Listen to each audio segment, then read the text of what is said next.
Parce que vous venez de parler d'amour, là. Une définition de l'amour, ça c'est peut-être là, c'est quand vous êtes sur quelque scène, chose qui vraiment m'aurait attrapé par derrière sans que je m'y attende. Un peu ça. Ce serait un truc très que j'avais pas vu venir. Ça serait un truc violent.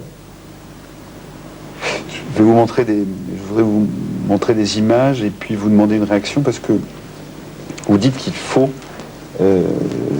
avoir un avis sur la politique. Et je vais vous montrer. Moi, je pense qu'on s'est fait voler la politique par les politiciens. C'est-à-dire que tout est politique. Il faut ramener au mot politique le vrai sens du mot. C'est-à-dire la politique, c'est notre vie à tous. C'est pas ce que va décider Pasqua ou j'ose pas, je sais pas qui, ou quel autant foiré, quoi. C'est ça, les gens sont dégoûtés de la politique, mais en fait, ça veut dire quoi? On est dégoûté de la vie, alors. Si on est dégoûté de la politique, on est dégoûté de la vie en commun, quoi, c'est ça. Pourquoi pas se flinguer tout de suite, ou se flinguer les uns les autres. C'est sûr que moi, c'est vrai que la politique des politiciens ne m'intéresse pas, je suis comme tout le monde. J'ai beau essayer de m'y intéresser des fois, on tient pas 5 minutes, quoi, on peut pas, on s'en fout de ce qu'ils racontent. Même si on aimerait bien, ne pas s'en foutre, même si c'est des gens qu'a priori on a envie d'écouter ce qu'ils disent, on comprend rien, on s'en branle. Écoutez, regardez ce qu'on découvrait la semaine dernière sur les horreurs pratiquées par les Russes et l'armée russe en Tchétchénie. Ce que cherche cet officier, ce sont les bleus caractéristiques que laisse un fusil sur l'épaule d'un combattant. Mais personne ne se préoccupe de savoir si cet homme est mourant. Car ces points de contrôle sont en réalité l'antichambre des camps dits de filtration. Il a été arrêté le 16 janvier dernier et interné dans un camp de filtration, témoignage d'un rescapé. Des prisonniers ont les tympans crevés, ils ne peuvent plus entendre, les doigts cassés, les dents limées et la bouche déchirée. La deuxième chaîne de télévision russe a diffusé hier soir pour la première fois un reportage sur le camp de filtration de Tcherno-Kosovo. Un sujet de commande censé démontrer qu'il s'agit d'une simple et banale prison, chargée en réalité de répondre aux accusations de la presse occidentale, accusations dont la plupart des Russes n'ont jamais entendu parler. Sous la pression, le Kremlin a nommé aujourd'hui un représentant pour les droits de l'homme en Tchétchénie, un fonctionnaire de l'État, pour faire la lumière sur les camps. Commentaire Je trouve ça monstrueux, c'est vrai, j'ai entendu quelqu'un à la télé, je sais plus qui, dénoncer le fait qu'on soit tous là à faire les vierges et pleurer devant Haider et que d'un autre côté on laisse faire le nazisme le plus pur et dur, c'est plus des mots, hein, c'est plus le petit nœud pape de Haider, là, ce qui se passe en Tchétchénie, c'est carrément l'oppression à l'état pur et tout le monde s'en fout finalement parce qu'on a tous peur de l'armée russe. Est-ce que vous pensez, là vous dites il faut que le citoyen se réapproprie la politique, est-ce qu'il y a un moyen aujourd'hui? Dans un cas comme ça, je sais pas comment on peut se réapproprier, à moins d'aller faire une descente à 56 millions qu'on est en Tchétchénie, mais... 60 millions. 60, pardon, ouais, je date, moi à l'époque j'étais à l'école, c'était 56. Non, mais je sais pas, j'ai pas de solution. J'en sais rien. Mais je sais pas, l'OTAN a passé des semaines à bombarder des innocents. Pourquoi on n'irait pas bombarder pour une fois des vrais enculés, quoi? Pourquoi on va jamais jusqu'au bout pour bombarder les enculés? Pourquoi Enfin, on sait très bien pourquoi d'ailleurs. C'est parce que si on va bombarder une puissance, ça veut dire qu'on accepte d'être bombardé nous-mêmes, quoi. Si on avait tué Saddam Hussein, ça voudrait dire qu'on accepte que demain quelqu'un vienne tuer... Merde, je m'énerve là. Quelqu'un vienne tuer Chirac, quoi. C'est-à-dire que jamais on tuera un seul chef d'État. Même si c'est le pire des fascistes, on n'aurait jamais tué Hitler aujourd'hui, on ne le tuerait pas, on lui ferait à peine la guerre du bout des doigts, quoi. On serait de la diplomatie voilà. un peu forte.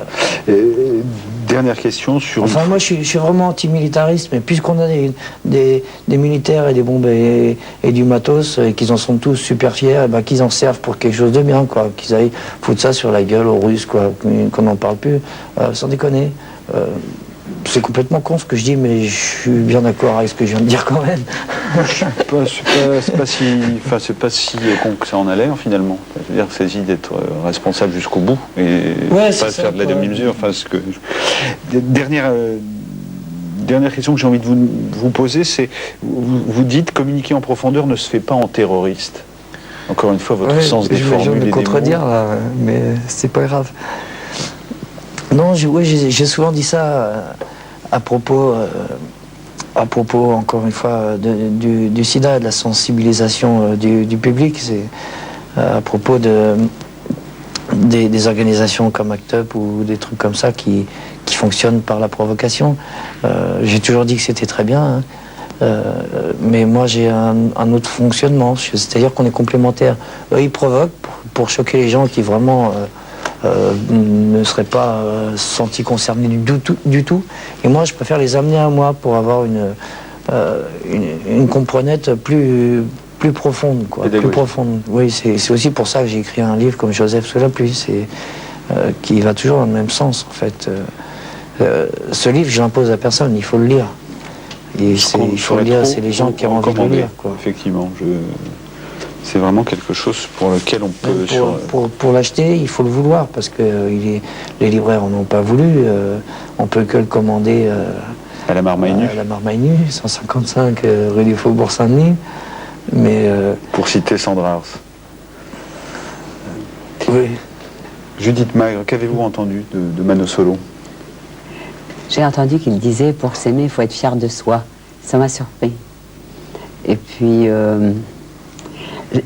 j'ai entendu beaucoup de choses qui ont plu. Je ne le connaissais pas, je ne l'ai pas entendu chanter. Je ne connais pas ses tableaux. Ben, je sais que quand il va chanter, je vais aller l'écouter, que je vais acheter ses livres. La Marmaille Nue, redonnez l'adresse. La Marmaille Nue. Oui. C'est 155 rue du Faubourg Saint-Denis. Bah oui, mais c'est important, puis ça m'entend de dire... on trouve ça sur Internet, sur notre... Sur Internet, oui, il y a des sites qui en parlent aussi. Moi, en fait, ce que je trouve extraordinaire, c'est... Mais ça, c'est par une comparaison que je fais avec moi, une espèce d'énergie, de force vitale incroyable. Bah, il faut en profiter, c'est le plus beau cadeau qu'on nous ait fait. Oui, je trouve ça formidable. Ceux qui abandonnent, c'est vrai, vous avez dit aussi que mourir, après tout. C'est vrai que c'est pas dur de mourir si on souffre pas trop avant. Mais c'est quand tous les autres tombent autour que c'est très dur. Oui. Enfin, en fait, il dit tout ce qu'il dit, je trouve ça merveilleux et je suis pas capable de l'éprouver de la même façon parce que je n'ai pas cette vitalité, peut-être parce que je n'ai pas, moi, approché personnellement la mort d'aussi près. Mais j'ai vu les autres l'approcher. Ne regrettez pas, je ne regrette pas. Rien. Non. Dieu sait que je ne regrette pas. Et puis peut-être parce que je suis comme ça, oui. Et moi, je trouve que c'est formidable d'être comme il est, parce que je trouve que la vie est quand même plus intéressante. Vous vous rendez compte, il chante, il peint, il écrit. Il souffre. Oui, mais vous aussi, vous souffrez de temps en temps. Moi aussi. Non, mais je veux dire, il y a des degrés, mais finalement, tout le monde souffre. Vous croyez que je ne souffre pas, moi? Si, bien sûr.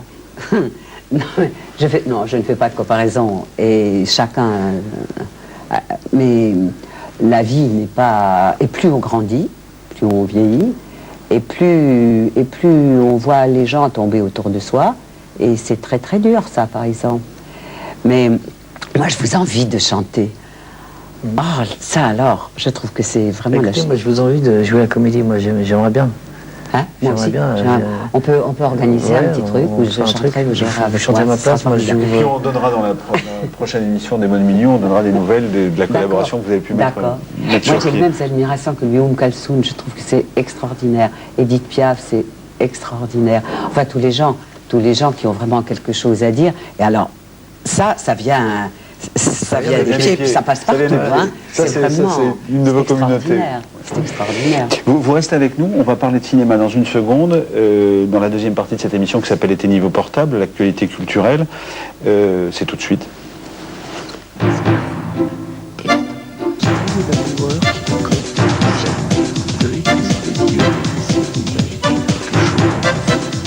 un bruit large,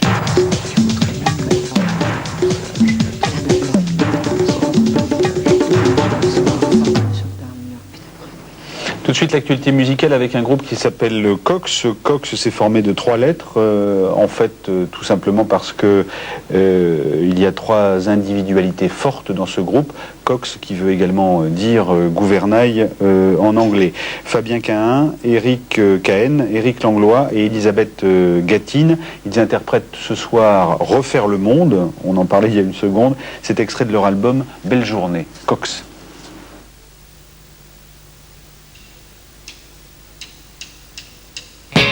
Quand dehors il fait trop froid,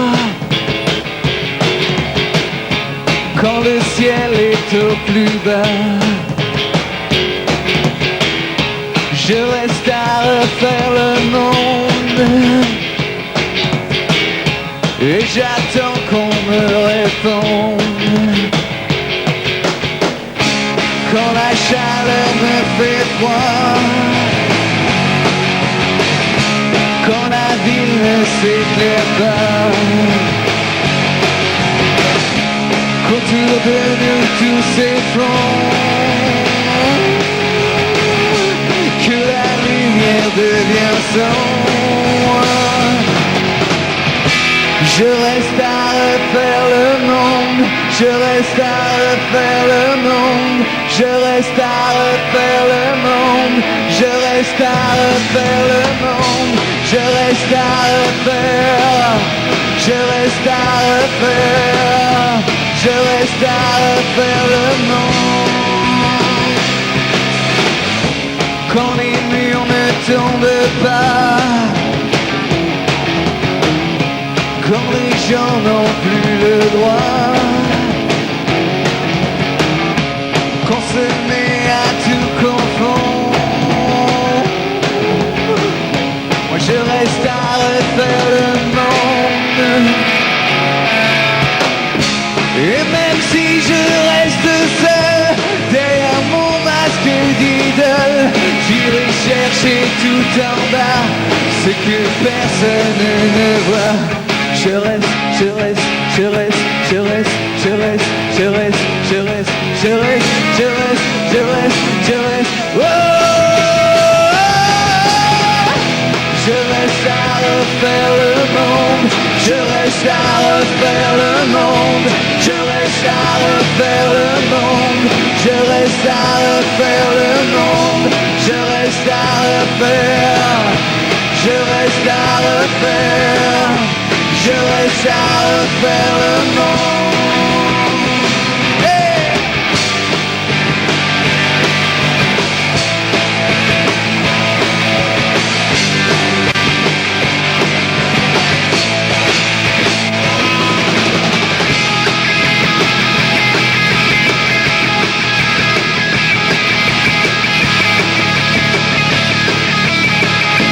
Je reste à refaire le monde. Je reste à refaire le monde, je reste à refaire le monde, je reste à refaire le monde, et j'attends qu'on me réponde, et j'attends qu'on me réponde, je reste à refaire le monde.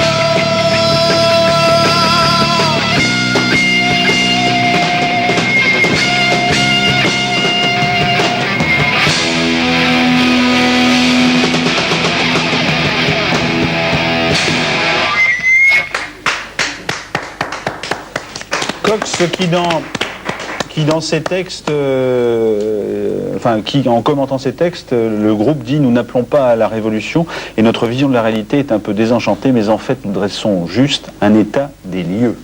Il faut dire que chez ce groupe, la mort et l'obscurité sont des thèmes qui sont récurrents.